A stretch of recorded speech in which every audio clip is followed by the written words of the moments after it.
LP UP শিক্ষক নিযুক্তিৰ এটা গুৰুত্বপূৰ্ণ কথা আপোনালোকৰ সৈতে ডিছকাছ কৰিম। সকলোৱে একেবাৰে শেষলৈকে চাই থাকিব।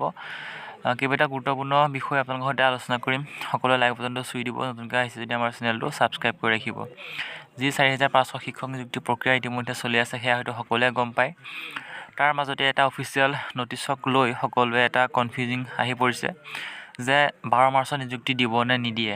এটা অফিচিয়েল নটিচত দেখা গৈছে যে সম্পূৰ্ণ 12 মাৰ্চ তাৰিখে গুৱাহাটী সৰুসজাই ষ্টেডিয়ামত 4500 শিক্ষক নিযুক্তি, সেই 4500 শিক্ষক নিযুক্তিৰ নিযুক্তি পত্ৰ প্ৰদান কৰা হ'ব বুলি এটা অফিচিয়েল নটিচ পাব্লিছ কৰা হৈছে। এই যিটো নটিচ, সেই নটিচত কিন্তু এটা হেণ্ড ৰাইটিং আছে আৰু সেই হেণ্ড ৰাইটিং ফালৰ পৰা এই নটিচটো ফেক যেন নালাগে। যদি ফেক হয় সেয়া হয়তো সময়ে ক'ব, কিন্তু আমাৰ ফালৰ পৰা এইটোৱে আশা কৰিছোঁ যাতে এই নটিচটো ফেক নহওক, কাৰণ খুব সোনকালেই কোড অফ কণ্ডাক্ট লাগিব আৰু কোড অফ কণ্ডাক্ট লগাৰ আগতেই শিক্ষক নিযুক্তি হোৱাটো বহুত বেছি প্ৰয়োজনীয়।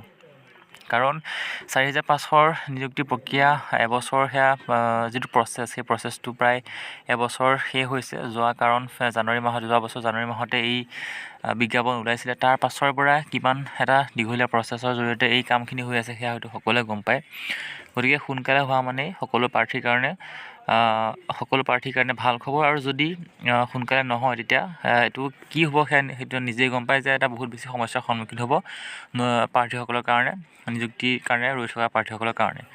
আৰু যদি সোনকালে হৈ যায় তেতিয়া যিসকল প্ৰাৰ্থীয়ে নতুনকৈ বিজ্ঞাপন বিচাৰি আছে সেই প্ৰাৰ্থীসকলৰ কাৰণেও বহুত বেছি এটা ভাল খবৰ আহি পৰিব। কাৰণ প্ৰতিবাৰে শিক্ষক নিযুক্তি দিয়াৰ পাছতে নতুন বিজ্ঞাপনৰ কাৰণে চৰকাৰে আচলতে বিজ্ঞাপনৰ বিষয়ে নতুন বিজ্ঞাপন ঘোষণা কৰে। আৰু এইবাৰ দেখা গৈছে যে বহু প্ৰাৰ্থী ভাল নম্বৰ থকাৰ পাছতো নিযুক্তি প্ৰক্ৰিয়াৰ পৰা ৰৈ গৈছে। অৰ্থাৎ তেওঁলোকে কিছুমানে হয়তো ডিষ্ট্ৰিক্ট চিলেকশ্যন ভুল কৰিছে, কিছুমানে খুব কম নম্বৰ কাৰণে কিন্তু এটা চাকৰিৰ কাৰণে বঞ্চিত হৈছে। গতিকে নতুন বিজ্ঞাপন ওলোৱাটো কিমান বেছি প্ৰয়োজনীয় সেয়া হয়তো সকলোৱে উপলব্ধি কৰিছে। আৰু কিমান পোষ্ট খালী আছে বা অহা নিযুক্তিৰ ইলেকশ্যনৰ পাছতেই নতুন শিক্ষক নিযুক্তি দিব সেয়া মুখ্যমন্ত্ৰী ডাঙৰীয়াই ঘোষণা কৰিছেই। গতিকে ইলেকশ্যনৰ আগতেই এটা বিজ্ঞাপন ওলোৱাটো বহুত বেছি প্ৰয়োজনীয় হৈ পৰিছে সকলো প্ৰাৰ্থীৰ কাৰণে। আৰু প্ৰয়োজনীয় এইকাৰণে হৈছে যে পদৰ যি খালী পদ, সেই খালী পদ যথেষ্টখিনি আছে অসমত। আৰু এই ক্ষেত্ৰত যি প্ৰাৰ্থীসকল ৰৈ গৈছে সেই প্ৰাৰ্থীসকলেও কিন্তু এটা নিজৰ যিটো ষ্টেপ বা নিজৰ কিন্তু এটা নিজাববীয়া ব্যৱস্থা গ্ৰহণ কৰিব লাগিব। আমি কিছুদিন পূৰ্বে এটা কমিউনিটি পোষ্ট দিছিলোঁ, সেই কমিউনিটি পোষ্টত নতুন বিজ্ঞাপনৰ কাৰণে আপোনালোকৰ মতামত বিচাৰিছিলোঁ। বহুতে মতামত দাঙি ধৰিছে, যিসকলে মতামত দাঙি ধৰা নাই সেইসকলেও আপোনালোকৰ মতামত দাঙি ধৰিব। কাৰণ আপোনালোকৰ মতামতৰ ভিত্তিতেই আমি কিবা এটা ভিডিঅ' প্ৰস্তুত কৰিবৰ কাৰণে আমি চেষ্টা কৰোঁ আপোনালোকৰ মতামতৰ ওপৰতে ভিত্তি কৰি। গতিকে নতুন বিজ্ঞাপন যিসকলে বিচাৰে সেইসকলে ইলেকশ্যনৰ আগতেই যাতে এটা বিজ্ঞাপন প্ৰকাশ পায় শিক্ষক নিযুক্তিৰ কাৰণে, সেইটো আপোনালোকে নিজেই চেষ্টা কৰিব লাগিব। আমি ভিডিঅ' আকাৰে আপোনালোকক সহায় সহযোগিতা কৰিম যিমান পাৰোঁ। কাৰণ পুলিচৰ ক্ষেত্ৰত আপোনালোকে চাব যে পুলিচৰ নিযুক্তি দিয়াৰ লগে লগেই নতুন বিজ্ঞাপন প্ৰকাশ কৰিছিলে, যিটো বিজ্ঞাপন এতিয়া চলি আছে। পুলিচৰ যিটো এটা বিজ্ঞাপন চলি আছে সেই বিজ্ঞাপনটো কিন্তু নিযুক্তি দিয়াৰ লগে লগে কিন্তু ঘোষণা কৰিছিলে। গতিকে শিক্ষক নিযুক্তিৰ ক্ষেত্ৰতো সেইটোৱে হওক বুলি আমি আশা কৰিছোঁ। যিসকল প্ৰাৰ্থী ৰৈ গৈছে, সকলোৱে চাকৰি এটাৰ কাৰণে ইমান ৱেইট কৰি আছে, বহু ভাল প্ৰাৰ্থী, আমি পুনৰ কৈছোঁ যে বহু ভাল প্ৰাৰ্থী, বহু ভাল মাৰ্কছ থাকিও তেওঁলোকে চাকৰি পোৱা নাই। আৰু এনেকুৱা কিছুমান প্ৰাৰ্থী আছে ডিষ্ট্ৰিক্ট চিলেকশ্যনৰ কাৰণে বহুতো ৰৈ গৈছে।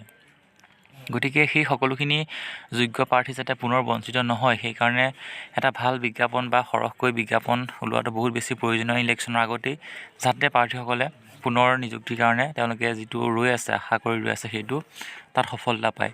কাৰণ যিটো নিৰ্বাচন, সেই নিৰ্বাচনৰ পাছতেই শিক্ষক নিযুক্তি দিয়া হ'ব বুলি পুনৰ ঘোষণা কৰিছিলে আজি কেইদিনমানৰ পূৰ্বে। সেইটোৰ যিটো ঘোষণা, সেই ঘোষণাৰ যাতে ফলাফল, যিটো ভাল ফলাফল সকলোৱে পাওক তাৰে আমি কামনা কৰিছোঁ।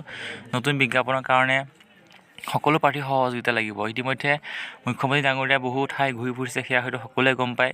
গতিকে আপোনালোকেও নিজাববীয়া ব্যৱস্থা গ্ৰহণ কৰিব লাগিব, মেম'ৰেণ্ডাম দিয়াৰ আকাৰে বা মৌখিকভাৱে কিছুমান কথা কৈ, যাতে নতুন বিজ্ঞাপন নিযুক্তি দিয়াৰ লগে লগে ঘোষণা কৰে, প্ৰকাশ কৰে।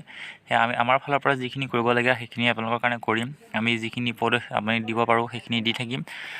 এক্সপিৰিয়েঞ্চৰ ফালৰ পৰা আমি এটা কথা ক'ব পাৰোঁ যে প্ৰেছাৰাইজ সদায় আপোনালোকে অনুৰোধ কৰিব লাগিব এটা বিজ্ঞাপন দিবৰ কাৰণে, যাতে আগৰ যিটো এক্সপিৰিয়েঞ্চ, সেই এক্সপিৰিয়েঞ্চৰ ফালৰ পৰা আপোনালোকে চাব যে প্ৰতিটো নিযুক্তিৰ পাছতে কিন্তু নতুন বিজ্ঞাপন ঘোষণা কৰে।